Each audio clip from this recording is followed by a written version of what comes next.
Presentata la relazione del secondo semestre 2016 da parte della DIA sull'attività di contrasto al crimine mafioso,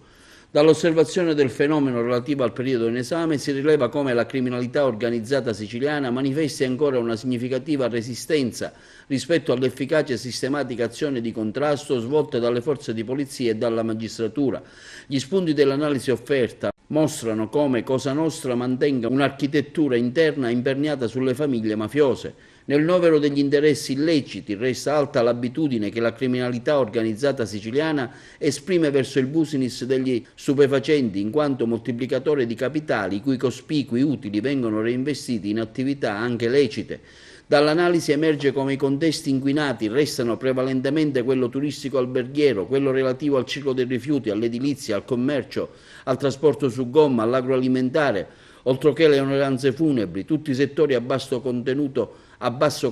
tecnologico. Sono stati peraltro documentati rapporti di contiguità anche tra gli istituti di credito bancari e ambienti legati alla criminalità organizzata, con attenzione anche alla grande distribuzione a discapito delle aziende sane. La provincia di Agrigento continua a caratterizzarsi per la pervasività delle associazioni criminali di matrice mafiosa, facendo leva sulla limitata presenza di iniziative imprenditoriali e sulla generale crisi economica, trovano ancora un terreno fertile nella possibilità di reclutamento di nuova manodopera. Cosa Nostra riveste tuttora un ruolo di supremazia nel panorama criminale agrigentino, avendo mantenuto nei suoi profili essenziali un'organizzazione verticistica, strutturata e complessivamente unitaria, basata su precisi codici comportamentali, pienamente operativa e in diretto collegamento con famiglie mafiose palermitane, trapanese e nissene. Sarebbe attualmente organizzata nel territorio della provincia su 7 mandamenti e 41 famiglie.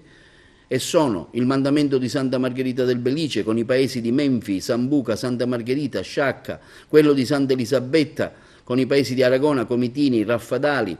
Cianciana, con le famiglie di Cammarata, Bivona, San Giovanni Gemini e Santo Stefano di Quisquina, quello di Canicattì, con le famiglie di Campobello, Castrofilippo, Racalmuto e Ravanusa, quello di Burgio, con le famiglie di Ribera, Luccasicola, Montallegro, quello di Agrigento, con le famiglie di Porto Empedocle, Realmonte, Siculiana, quello di Palma di Montechiaro, Collicata, Naro e Camastra. C'è anche la Stidda che, rivestendo un ruolo marginale, conserva posizioni di rilievo nel contesto agrigentino, costituita da una confederazione di clan scissionisti inizialmente contrapposti a Cosa Nostra, oggi è presente soprattutto nelle zone di Palma di Montechiaro, Porto Empedocle, Naro, Favara, Canicattì, Campobello di Licata, Camastra e Bivona, senza più porsi in atteggiamento conflittuale con le famiglie mafiose.